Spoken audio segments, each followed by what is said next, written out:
Bem-vindos a mais uma aula do projeto Excel Além dos Números, em que nós trabalhamos funções, funcionalidades e fórmulas, mas sempre com aquela visão mais analítica em que se pensa como pode fazer a diferença no mercado de trabalho e na nossa vida pessoal.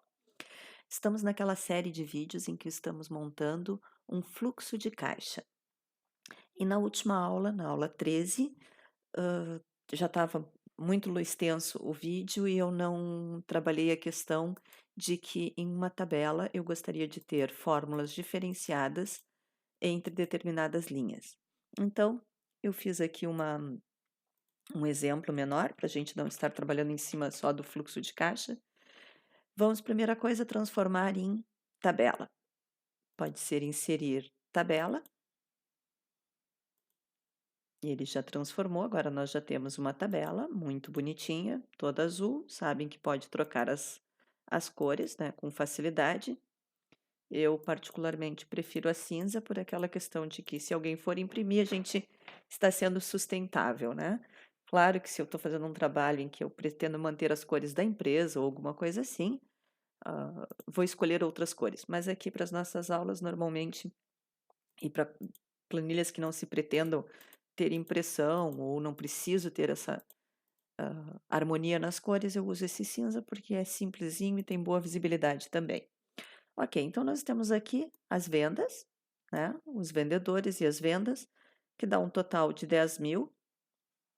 E eu quero, por exemplo, trazer o acumulado dessas vendas. Notem, quando eu coloquei o acumulado, ele já criou essa coluna como tabela. Se eu disser agora que as minhas fórmulas para o acumulado têm que ser sempre o valor anterior mais a minha linha, né?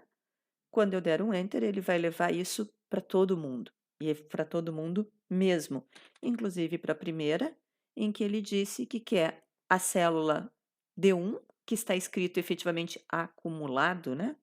E não um valor absoluto. Então, o que acontece aqui? O legal, vou botar aqui ao lado para a gente entender a fórmula, é que eu fizesse na primeira apenas esse, e para os próximos eu conseguisse dizer que é o anterior e mais a própria linha. Claro que como aqui eu estou fora da tabela, ele não copiou para todo mundo e chegou aqui em 10.000. O meu grande problema é que, ao colocar uma fórmula na tabela, ele replica para todo mundo.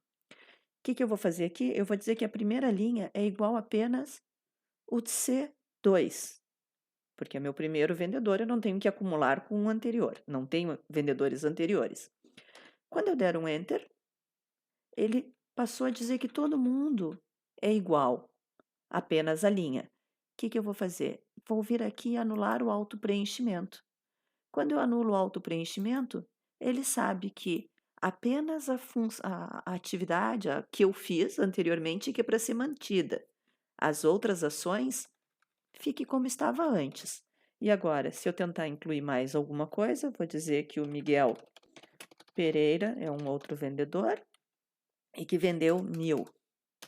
Automaticamente ele já colocou para 11.000, porque quando ele replicar a tabela, ele vai continuar replicando sempre com esta fórmula do acumulado, linha anterior, desculpa, célula da linha anterior, mais a célula da própria linha.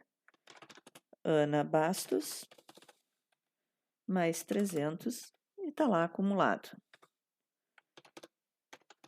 João Santos, mais 700, e está lá. Então, é assim, quando nós queremos atualizar uma célula apenas, diferente do resto da minha tabela, eu deixo ele fazer auto-preenchimento e mando desfazer, porque na verdade ele fez a sequência de duas coisas, a minha ação de fórmula nova e na sequência ele fez copie essa ação. Quando eu dou um desfazer, ele desfaz apenas o copiar essa ação.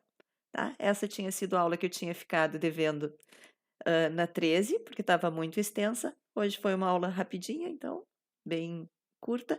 Se você gostou, dá um like aqui no nosso vídeo e, por favor, ajude a divulgar o nosso canal. Se inscreva para saber das novidades e divulgue para os seus amigos. Esse é o projeto Excel além dos números, em que a gente vai pensando efetivamente no que está fazendo e agregando diferença e valor às nossas vidas.